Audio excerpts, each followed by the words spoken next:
China is a complex country and it's emerging, it's changing the world. But just give you a fairly rough picture of what China stands in the world economy today. Last year, China actually achieved tremendously in terms of GDP growth, in terms of the country which is open very widely to the rest of the world. And you may recognize that the European Union is the largest trading partner of China. But China is the largest exporter in the world, overtaking Germany in 2009, and is now the largest producer of motor vehicles, overtaking the United States also in 2009. Last year, China produced and consumed over 18 million vehicle cars, which is about 5 million more than the United States. So in many dimensions, actually China is bigger than the United States in terms of industrial production, agricultural production.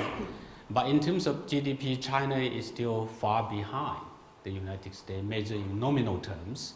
Although if you measure in PPP term, it may not be too far away actually.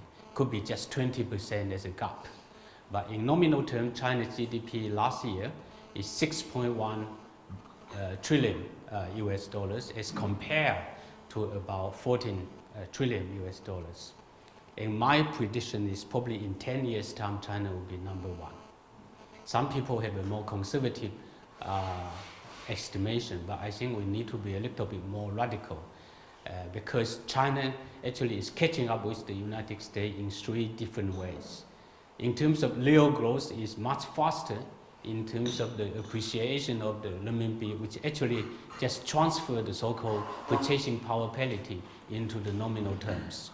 So you look at the foreign exchange fluctuation, which is in favor of the Chinese currency, and also domestic inflation. That means that quite a lot of products and services in China in the past, it was greatly underestimated, undervalued. But as China become more marketized, become more urbanized, those undervalued services and products, they are now much more open in value.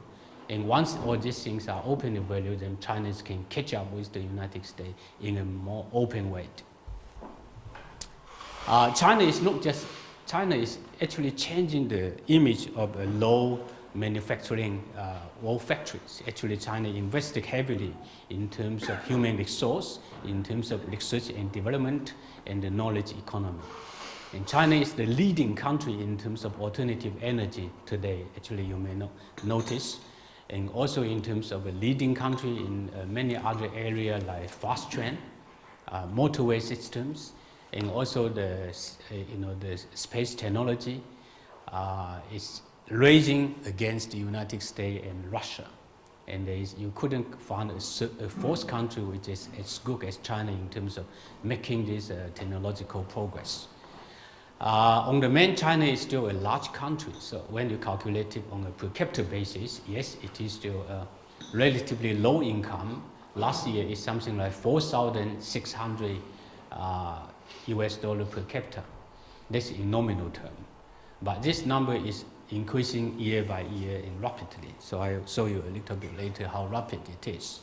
But this diagram just to show you that while the rest of the world are suffering from the financial crisis, experiencing negative growth, but China actually had massive positive growth. And this growth, you will see that the lowest point in the first quarter of 2009, it was 6.2%. Now, in most countries, 6.2% will be a glorious achievement, but China, it can say it is the crisis growth. So by all measures, China was not in crisis. China was affected by the crisis, but China was not in crisis. It's the rest of the world which is in crisis. And this financial crisis became the catalyst for China to catch up with the rest of the world. My prediction 4 years ago that China may overtake Japan by 2018. But in reality, China overtook Japan last year with a great margin. And this means that the financial crisis helped China to accelerate this catching up process with the most advanced economy. My prediction that China will catch up with the United States in 2038, just 4 years ago.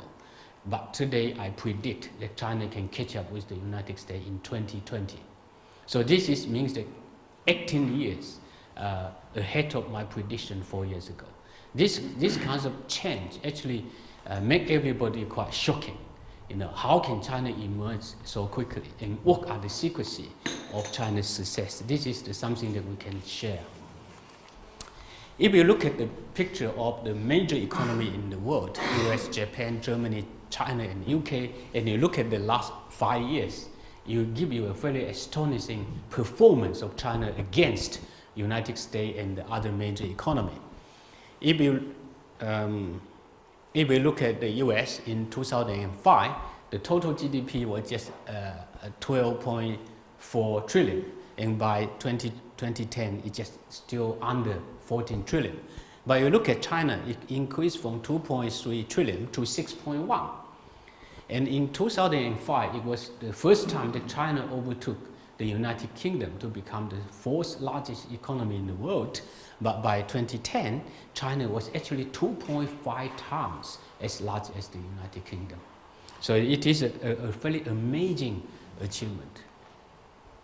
And this picture actually shows China is not only open as one of the largest trading partners in the world, but also generate consistent and large trade surplus. This picture is just a trade surplus. Even last year, China tried very hard to reduce the trade imbalances. It means they reduce the trade surplus. But even that year, the trade surplus was 184 billion US dollars, which is about 3% of GDP. Although it gone down from about 9% of GDP in 2007, but still is substantial. This year, the first quarter trade figure shows that China has a fairly small trade deficit.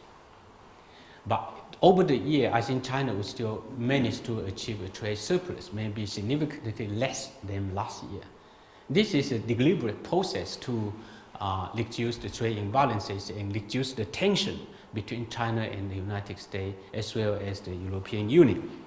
But in the longer term, this is also a challenge for China, because if China didn't have a trade surplus, Chinese economy would be under increasing pressure in terms of technological upgrading of the industry. This is something that I will talk about later. This figure just to show you the concept of export and importing, also China's position in the world. Yeah. China's trade surplus is actually focused on three major economies like Hong Kong, United States, and the European Union, where China have trade surplus. But against other economic blocs, China actually have trade deficit. So it is one of the weaknesses of the Chinese trade pattern. On the one hand, you have a very tremendous pressure from the United States, EU. On the other hand, China actually is incurring a trade deficit with other major economic blocs. Like why China have deficit with Japan, Korea is because Japan and Korea, including Germany, they actually provide the intermediate product for China's manufacturing industries. In China, once they have this processing product, they assemble it and they produce the final product going to the major consumer market, which is United States and EU. On the other countries like Australia, Africa, Latin America, where China actually depends greatly on the import of raw materials, energy material, and oil. So China actually have a rather delicate trade balances against different economies. This is something that the country have to address.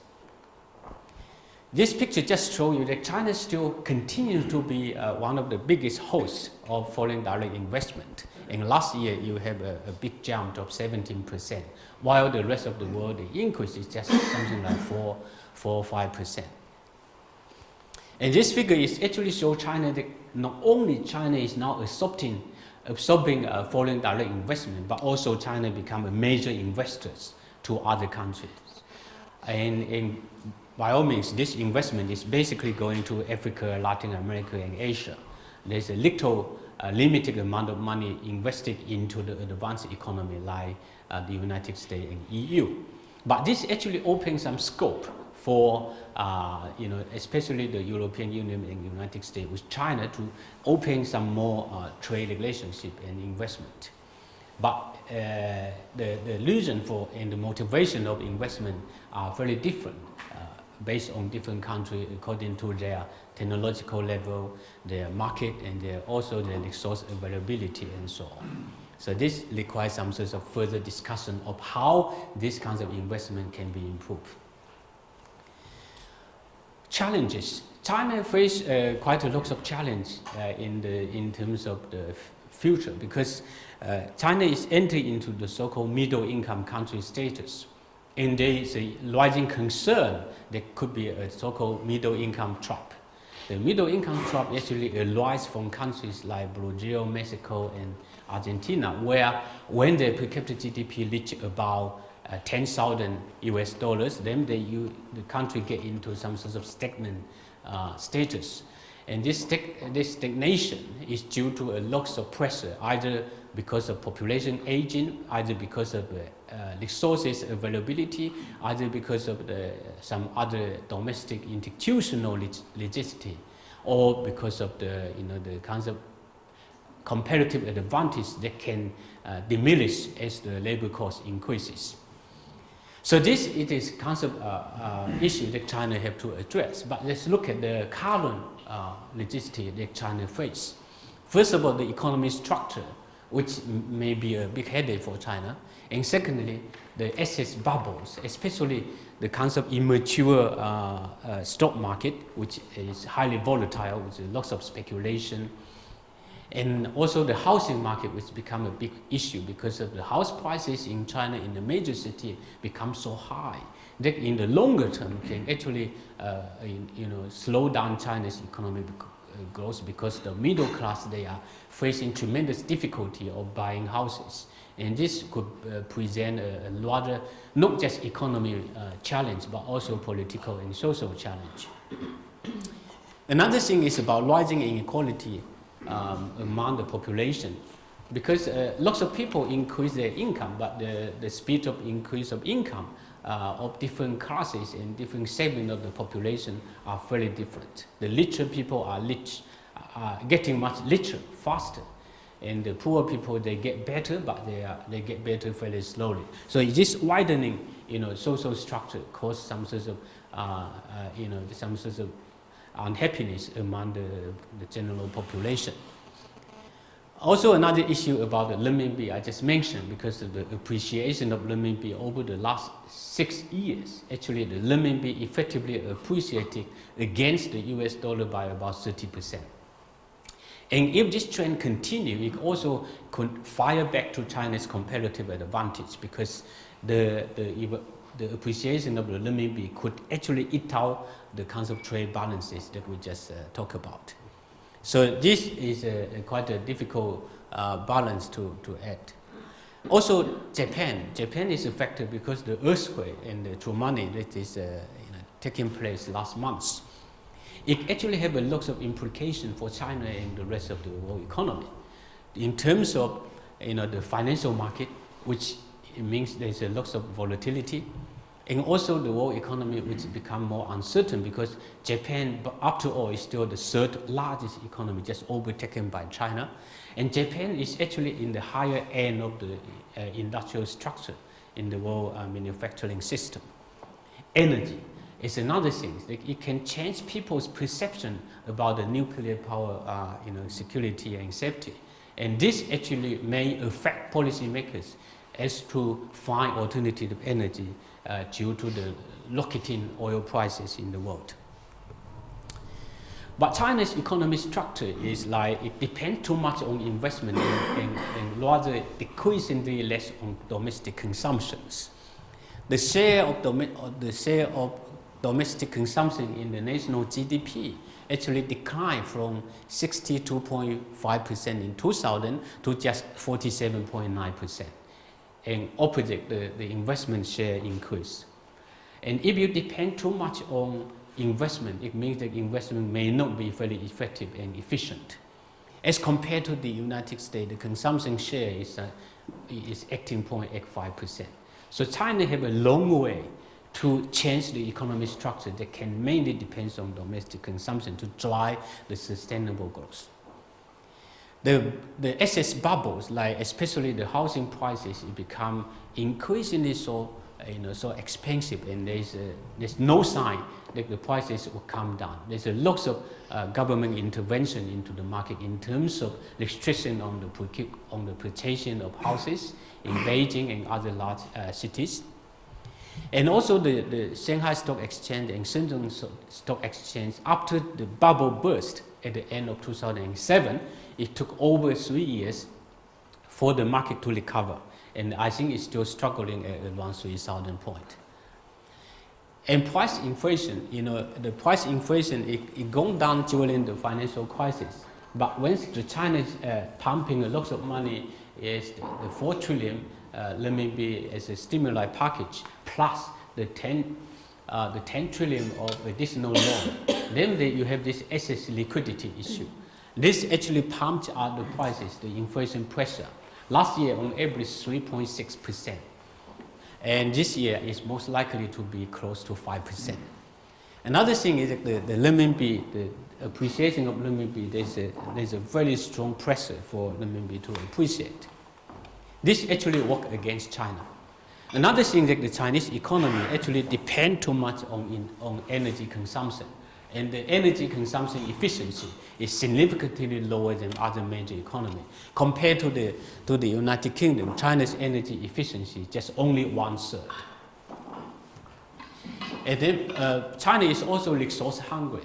Every year, China imports lots of raw materials, especially iron ore. The first quarter this year, China imported something like 180 million tons of iron ore. And the price of iron ore last year increased by 59.8%. This year increased by another 59.5%. Yeah. So this concept structure actually eating out away the profitability of this manufacturing sector. So this leads to some sort of major conclusion about the Chinese model. Why China is successful, and what are the defects of the Chinese system. China's economic success based on 3 factors. The political system, that the government is able actually to control, mobilize resources for this fast growth. A very good balance between the so-called market and plant together. And then in the society, the Chinese culture, hard-working culture, high saving potential, and also the high intensity to investment in education and other things. This actually distinguishes China from many other emerging economies. And other factors like education, human capital accumulations, openness, which actually means that China can catch up using openness, foreign direct investment, export to catch up with the advanced economy. And China also have this newcomer's advantage. It means that China didn't actually have to innovate every technology that is available for the economic purpose. China can buy, China can actually borrow, China can imitate lots of technology which are available at very low cost. And the economy of scope and scale, simply because the large market, with lots of things that can be done in China with profit, but it cannot be done in other countries with profit. For example, the high-speed train. And China's model also have a lot of problems, which I just mentioned. High growth, but there's a tendency that people may not feel very happy because everybody are under tremendous pressure to work harder. And also the SS bubble I mentioned, corruption is quite rampant. And the environmental pollution, China is now the largest emitter of carbon dioxide in the world. Widen inequality, which is actually generates some sort of disharmony in the society. And there are some other factors like state monopoly. The state actually controls the key industrial sector. This monopoly profit are accumulating to the handfuls of large enterprises. Lack of freedom, the population aging. Just to give you some indication of aging, the people at the age of 0 to 14 years old, in 1985, this percentage is something like 33.5%. Now it's only 18%. So this gives you some scale of rapidly declining young population. Next 5 years, these are the. I'm looking at the time. Near 1 minute or. So the next 5 years, China actually adjusted down the growth target, but China will continue to grow very fast. The problem they have to focus on quality of the growth rather than just the quantity. And my prediction that China is going to be one of the top investing countries, so they actually open business opportunity for other countries. And China will continue to be the largest producers of many, many industrial goods. In PPP term, China will be approach the United States in 5 years' time. In nominal term, it will be just 50% of the United States. And it will take another 5 years for China to be equalizing the United States. So what can China do based on what China have achieved and what China is facing?